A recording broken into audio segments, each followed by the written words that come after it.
All right. We rolling? Hey everybody, I'm David Barrett here for the podcast Music, Movies, and Movie Music. And this is our 11th episode, and we're here with Alan Bolte. He is a person I have interviewed before. He's a Bay Area staple and most known in the wrestling world, where you can see our full interview on Entertainment Getaway TV. That's on YouTube. That's another channel that I do, and I interview, comedians, wrestling people, Hollywood actors, musicians. So check that out. But today we're going to do a deep dive into wrestlers turned actors and the movies that they have done. We're talking about people like Hulk Hogan, Andre the Giant, Roddy The Rock, Piper, Roddy Piper, Hulk Hogan, John Cena, of course. Kevin Nash. He's done some movies. Yes. And who Jesse else? the Body Ventura. Jesse the Body Ventura. Also, Dave Bautista has become quite big from Guardians of the Galaxy. And you can't other forget ones, so. Andre the Giant, the eighth Yeah. wonder of the world. That's right. I was So- telling David a little earlier, I did a little bit of research. The very first pro wrestler to make a movie was in about 1959. It was Gorgeous George, who also at that time sort of revolutionized wrestling, brought it quite big. And then the next step years later was Hulk Hogan, who pioneered it amazingly. But Gorgeous George was one of the first pro wrestlers to do a movie. I didn't know that. How many did he do, and what was the name of that The one? only one I know of is one, and I was last minute. I tried to see if I could search the name, and I couldn't. But we'll do a little bit more research, or you can check on your own. Yeah. And then, of course, I think the next big one was 7'4", 455, Andre the Giant, Yeah. who I have met several times back in the day. I do want to quickly say, what a huge heart, what a nice person Andre was. We lost him way too young. He had a beautiful daughter, and he really just was so fun to be around. And he always told me a couple times, like a confession, that I hurt. My feet hang over the bed on the plane, even 2 seats. My feet are uncomfortable. That's why doctors say, when I get in the ring, stand up tall, over the top rope. The more movement you get like that, the better. Yeah, I saw a couple of documentaries with him, and it was just everybody always said that about him, that he was a kind-hearted gentleman and always a professional in the ring and out of the ring. And just so you know, some other things you can look up. When I first saw Andre outside the wrestling ring was on $6 Million Man, where he played Bigfoot. That's right. And that was amazing. Then Princess Bride. Right, that was huge. And what other ones? I don't know that Andre did. Those are the only two that I really can remember. But Yeah. he sure drew huge. Here in the Bay Area, promoter Roy Shire brought him out usually every year. And he would pack the Cow Palace. Then he would pack every smaller venue, Sacramento, San Jose, Modesto, Santa Rosa. Just that we loved when Andre came to wrestle, because he just drew people from everywhere. Yeah, these are all places in the Bay Area that Alan had announced and Yes. and was involved in the wrestling world. Cow Palace in South San Francisco, right? Kansas City. Amazing. So who would you say the next wrestler to get into the movies? Was it Hulk Hogan? I think it was Jesse the Body Ventura. Okay. It was a little sooner, I think. Yeah. And sure enough, Jesse became governor of Minnesota after he resigned from many successful years of wrestling. And Jesse did a couple big hit movies also. The Predator, Yes. the first one with Arnold Schwarzenegger, comes to mind, and Carl Weathers, the late Carl Weathers, who was Apollo Creed in Rocky. So Jesse Ventura was in that all-star cast. Bill Duke, who became a director, the actor Bill Duke. So many good people. But yeah, Jesse, I always loved him as a commentator. Oh, he was What a voice that man had. And It his just commanded his the comments and his "give me a break." I know. Oh, come on. You always knew it was him talking to when he had that distinctive Yes. voice, I'll tell you a quick funny story about him. Yeah. When Vern Gagne first came in AWA, Shire had more or less closed the territory. I was asked to announce the Coliseum. Jesse was there wrestling. Afterward, it was a big crowd. In those days, taxis. Everybody was waiting in the back of the arena for taxis to go to the hotel, the airport, whatever. I was waiting too. It was sort of my turn. A taxi pulled up. I started to get in the cab. One of the wrestlers yells, "Hey, those taxis are for the wrestlers." I remember Jesse Ventura, who I didn't even know. He didn't know me. Out of nowhere, said, "No, wrong. These taxis are for all AWA people." And I thought, whoa. And I thought, he didn't know me. He didn't have to come out and stick up with me like that. And then when he started to run for governor, I said, he's going to be perfect. He's fair. He's honest. And I do think he turned out to be a tremendous governor, really. I'm trying to think of, besides The Predator, I know he's done other movies, but I just can't think of any right now. But Predator, if there's any one to see with Jesse Ventura and this all-star cast, it's that one. I'm trying to think what year that would have been about. Yeah. Would that still? I think it was 87, maybe. That late. But, and then I gotta work you now. Here's the movies. okay, so he was in Demolition Man. Thank you, Ruben, for pulling this up. Demolition Man with Stallone. Wow, he's in Ricochet with Denzel Washington, John Lithgow. He was in Batman and Robin. I don't remember him. In Naked Gun, No Holds Barred. So yeah, Jesse Ventura's done Big quite time. a bit. The Running Man with Schwarzenegger, he was in. So big time. yeah.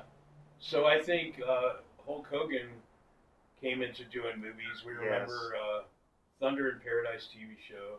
Oh yeah. And then eventually Hogan Knows Best. Yeah, the reality show. Yes, from their home. But what was that movie with Christopher Lloyd that Hogan did? It was Suburban Commando. That's right. Yeah. And I think Undertaker was in that too. I want to say the wrestler Undertaker, probably the only movie that man did was in Suburban Commando. And Hogan did a lot of cheesy movies. I think every hardcore wrestling fan would admit that out of any wrestler. He got paid, no doubt, but they weren't. Yeah. You know, he was Thunder Lips in Rocky III. Okay, You know, we remember, of course, the great Rocky III with Mr. T and Hulk Hogan. Way before WrestleMania, there's the Hogan Mr. T connection. Right. Not far from, I think that was 83. Okay. And Hogan is in the wrestling movie No Holds Barred with Zeus. Remember the actor? Of course. Rest in peace, Tiny Lister. I got to meet him in Burbank before he died at the Monster Palooza. But Tiny Lister and was in the No Holds Barred movie, and then he was in wrestling for a bit as Zeus. And Mr. Nanny, Right. Santa with Muscles, Yeah. Three Ninjas, High Noon at Mega Mountain. I mean, They're all coming back now. pretty cheesy movies. So, yeah, the guys. He was even in a movie with Carl Weathers and Shannon Tweed, which was called The Soul on Devil's Island. So that was one of the cool action movies, teaming him up with Carl Weathers and Shannon Tweed. As we all know, Gene Simmons is, the mother of his kids and star of their show, The Family Jewels. So yeah, after Hogan, who would be then I The think we Rock? go to, the real big names. The Rock then really pioneered. Really. And he had a tremendous career in wrestling. Some people don't know The Rock's background. His father was Rocky Soulman Johnson, a tremendous wrestler who started here in the Bay Area. I introduced him 1,000 times. Then I remember The Rock being in with his mom in the Cow Palace in the 4th row on Mother's lap. I clearly can remember that. He might have been 3.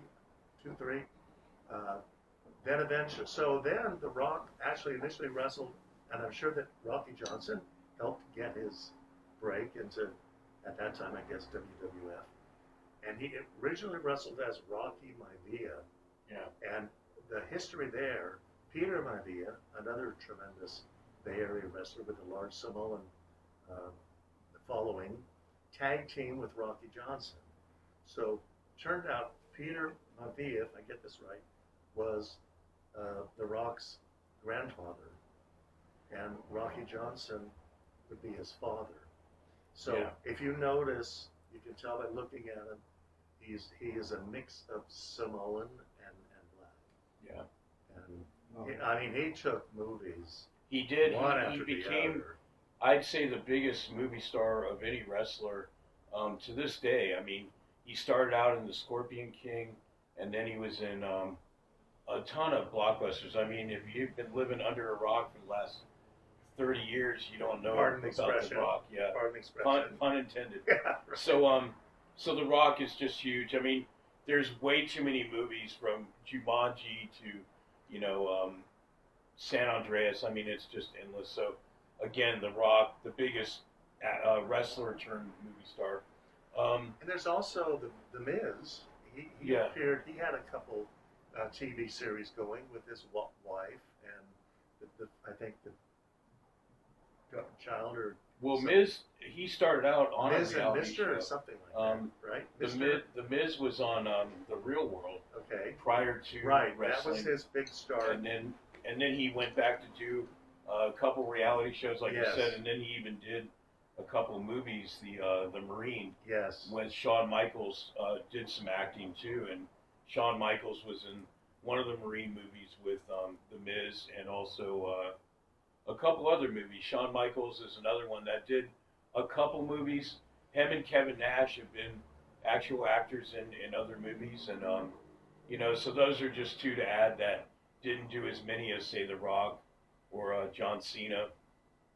But Cena's the next guy that's been And ushered Cena into did a Hollywood. movie called The Marine. Yeah, Yes. but after that, he's been in that movie Tons. with Wahlberg and Right. what was it, Daddy's Home. You know, Cena was in that one. He was in a comedy kid movie about a fire station with John Leguizamo. I mean, John Cena, I think he was in Suicide Squad, right? One of those. So John Cena's like right under the rock as far as like Hollywood box office. Absolutely. For sure. And who am I missing out here on Dave Bautista? How can we forget Right. Bautista? Yeah.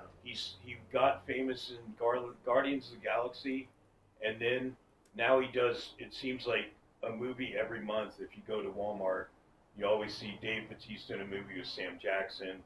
Then you got him in a movie with Mila Jovovich from Resident Evil and Fifth Element. So Dave's been doing big things in Hollywood. A ton of movies, too many to name, but he's the man. You know, and I'm going to make a little prediction. We'll see if this happens. I watched Seth Rollins. I really think he's got the look, the personality. I bet he's going to do a movie or two eventually. We'll see. I think Roman Reigns is a good contender Him because also. Yeah. he has a good look, and I think Roman was in a Fast and the Furious, and just some other side notes. Diamond Dallas Page was in a Rob Zombie movie, and I think a couple other movies. Then how can we can't leave this out? The movie called Ready to Rumble with David Arquette. Of course, yeah. And they had wrestlers in this movie like. And did we skip Roddy Roddy Piper? Oh yeah, we did. Boy, And They Live from Piper. Hell Comes to Frogtown. Roddy Piper was. He was good friends. Many people don't know, but he was good friends with Burt Reynolds, and Burt put him in a couple of his movies later on in his life before they both passed away. So I announced Roddy Piper. Talk about memories. This probably had to be about 78. He was living in Portland and wrestling between Portland. Roy Shire brought him into the Cow Palace a couple times just as a preliminary wrestler. And he had the bagpipes then. Little did we know the success he would obtain, both in wrestling and in movies. yeah, And I always liked the Piper's Pit on WWE. I think that was one of the best Yeah. little shows within a show. Yeah. And but yeah, bring it up. I mean, Piper, he's done more movies than you would probably know about. This man, I mean, besides a couple of the big ones, you know, They Live with John Carpenter, Hell Comes to Frogtown, you know, Body Slam. Remember that? Oh, yeah. I think that was a TV show with Jesse Ventura and Roddy Piper was. So yeah, you know, there's no better person to do. Wrestlers go to Hollywood and become box office gold than with Alan because of his wrestling background. And I So also was in a Yeah. brief stint on Beyond the Mat. They filmed a lot of that in the Bay Area here. Roland Alexander, who had a wrestling school, was training and putting on live shows. And that was a very touching movie. Jake the Snake was in that one toward the end, if I remember right. Beyond the Mat, and then of course there's always, what's he called, the wrestler? Mickey Rourke. Oh yeah. That was a big one. Because I heard he was trained by Greg the Hammer Valentine, Mickey, and brought a lot more realism and to that movie.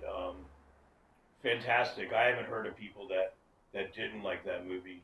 It was so good. Even more recently, and sadly, the movie about the Von Erichs, the Iron Claw. Iron Claw. That was very well done. Yeah. Sad history there with the whole Von Erich. Oh yeah, we got to mention Stone Cold Steve Austin. Yeah. Is an actor in many movies. I mean, he.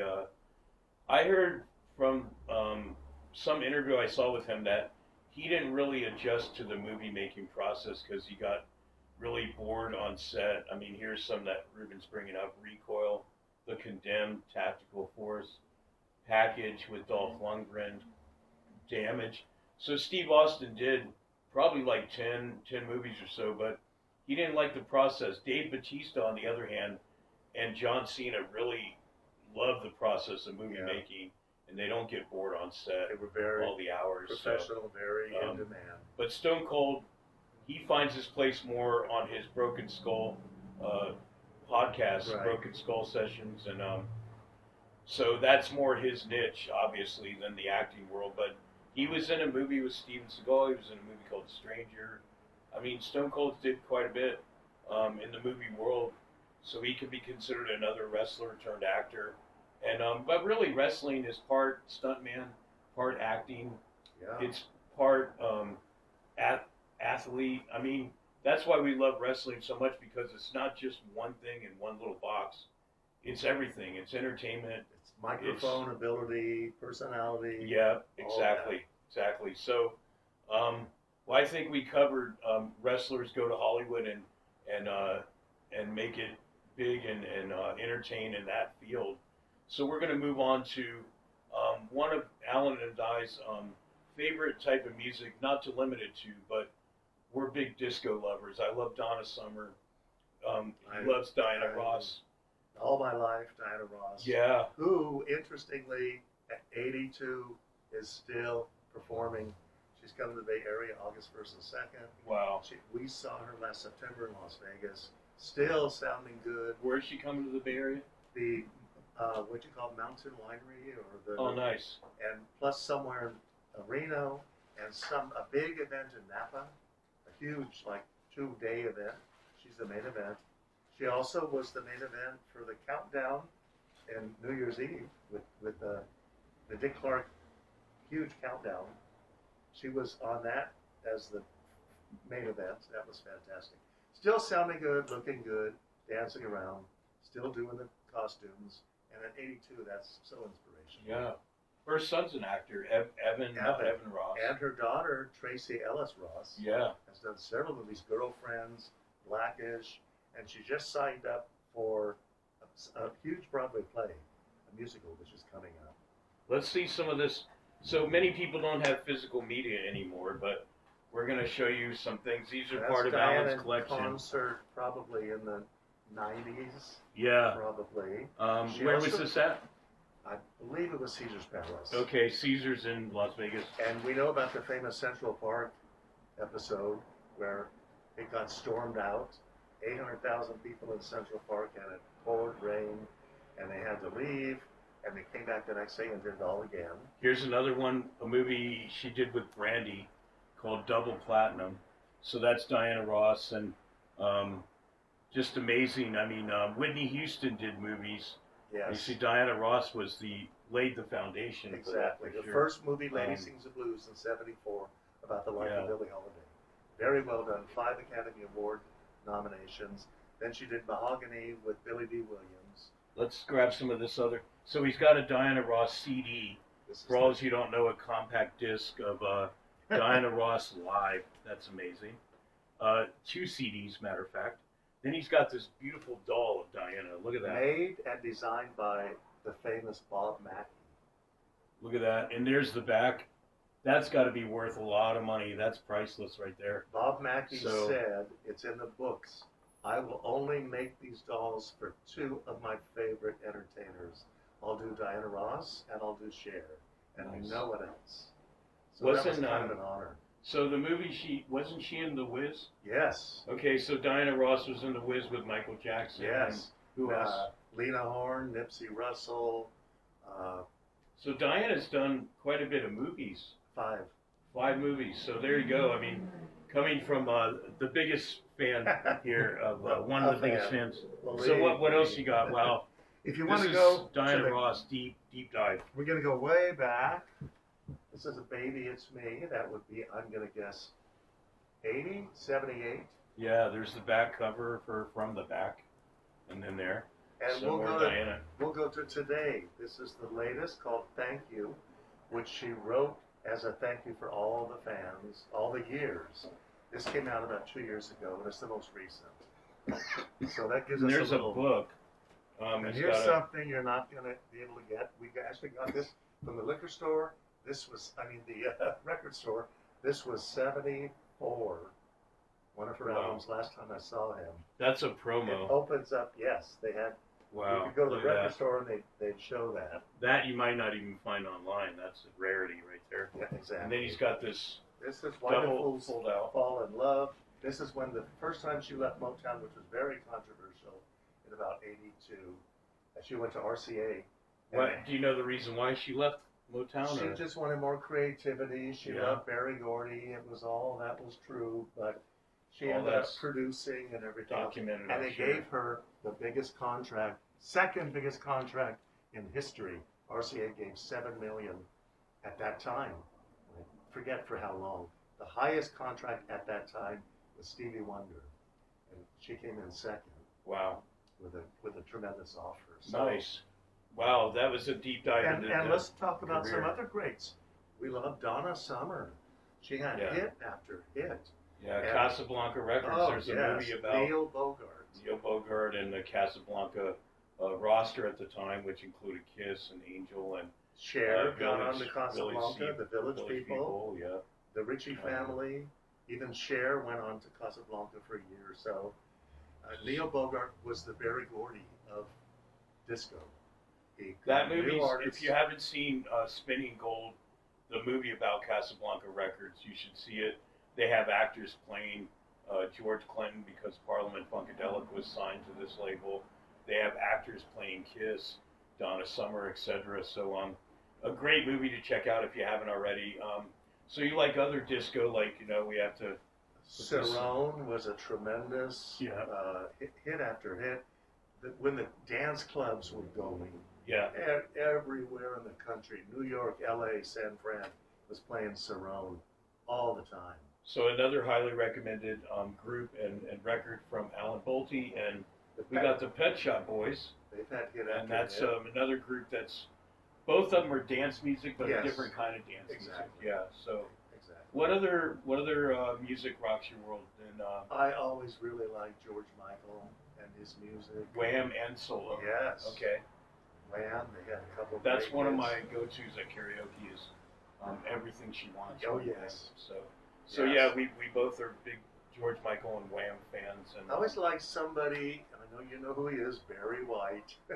They called him "You Make Love to Barry White Music." he had that He had, that baritone voice. and he had there. 3 for one stock split. He had Barry White's hits. He had Love Unlimited, the 3 ladies who had a couple hits. One was his wife, Lily Ann. Then the Love Unlimited Orchestra, which had 3 CDs. Love Unlimited had the big instrumental Loves theme, if that rings a bell. So he was on top of the world for several years. Yeah, to me, I feel like the late 60s, all the 70s, and And all the 80s. 80s, in that order of what I feel is the best of music, TV, and film. And most people agree, even if they're not in the same age range as myself or Alan. But the 70s were really special, weren't they? Oh, I mean, yeah. like, the late 60s and 70s were probably the most golden moment Studio for 54 in New York. everything. Exactly. How could you beat You that? never know what stars would show Yeah. up there. Yeah. You had to be somebody to even get in. It was huge. And discos and dance clubs in every big city. New York, LA, San Fran. Houston, you name it. But you were born and raised here Yes, your right whole here in life. the Bay Area, all Area. my life. Wow, Yeah, amazing. Most people I meet are transplants from Right. the East Coast and Right. all over. So any other bands before we wrap it up? Well, bands or solo artists? Anything? I'll tell you who else I always love. Let's go more to rock. Journey, Starship, the Eagles, Loverboy, Real music is missed Yeah. in this day and age. I'll say that much. Duran On the Duran, Bon Jovi. I mean, those Yeah. are all great Great bands, great songwriting, everything. And let's go back for just a second to Donna Summer. She just had so many hits. She was her first big hit, Love to Love You Baby, where it almost sounded like she was having sex and oohing and eyeing. And That MacArthur Park song. MacArthur Park was beautiful. Always. Love to Love You was her first hit and the first person to do an 18-minute version of it on her album. The whole front side was Love to Love You Baby. 18 Bad minutes long. Girls. Bad Girls, Donna Summer. Sunset People, MacArthur Park was fantastic. The group Jamiroquai even did a rare cover. They hardly do any covers. They're all original, but Jamiroquai from England, the funk disco band, they covered Bad Girls from Donna Summer and Hollywood Swingin' by Kool and the Gang. Another great band. I mean, you can't beat music of funk and soul R&B from the 70s. The Spinners, the Jackson 5, yes. Aretha Franklin, the James Four Brown. Tops, the Temptations. Yeah, the best music ever Smokey created. Robinson. Yeah. So Smokey Robinson is still performing. Diana Ross still. Rod Stewart is still. Wow. He has about 5 shows lined up. Rod Stewart is 81. Smokey Robinson is the oldest. I believe he's 84. And we see Donna Summer was born in Boston, Yes. right? And then she died in Way Naples, Florida. Wow. Yeah. Way Thank too you, Ruben, young. for bringing up this nice little tidbit of information with Donna Summer, who we You're all doing love nice so work, much. Ruben. Thanks, I'm Yeah. trying to, the internet is slow, so I'm trying to catch up. Great. So I think we covered it all. Anything else you want to add? I mean, if anybody wants to send an email, my email is very simple. Kayfabe. I tried to get kayfabe, which is a wrestling term. That was taken. So it's KEYFABE at AOL. I know they say if you have AOL, that means you're old. Well, I sort of am. But if you want to send a friendly email, I've known David for years. A lot of his other podcasts are amazing. The graphics, the videography. Check some of those out. yeah, he's talking about the already. Mannequin Planet music Yes. videos created by Tom Gears at Subterranean Studios. Lots of cool music videos. They're AI green screen videos, and then my band Mannequin Planet, and then my other internet channel, YouTube Entertainment Getaway TV, where you could see the full interview with Alan and I talking about full-on wrestling and his career in that. And thanks again for your time, man. Thank you. This It's was always a great. pleasure. Our second interview Fun. together. There's and, more to come, fans. We still got that voice. I do want to give a quick shout out. Dr. Mike Lano, one of the greatest long-term pro wrestling journalists ever since the 70s. And a good friend and a pro wrestler, Psycho Johnny Payne. Johnny who Payne. Still wrestles once in a great while. He has a tremendous career with Buzz Sawyer, NWA, and David. I did an interview with Johnny, and boy, it's in 3 parts, and this You man can just feel the has energy. one story to share that's just amazing. He's, amazing wrestler and career, and I And can't like thank all you of us, enough he for- loves the business. Yeah. That's important. Pat Patterson years ago used to always say, we all mark out for certain things about the business. You have to love the business from deep inside, or you don't put on a good performance. He always said that, and that's true. Cool, man. Well, thank you again, and again, this is See another you episode of Music and Movies and Movie Music with Alan Bolte and David Barrett, and we'll see you next time. See you soon.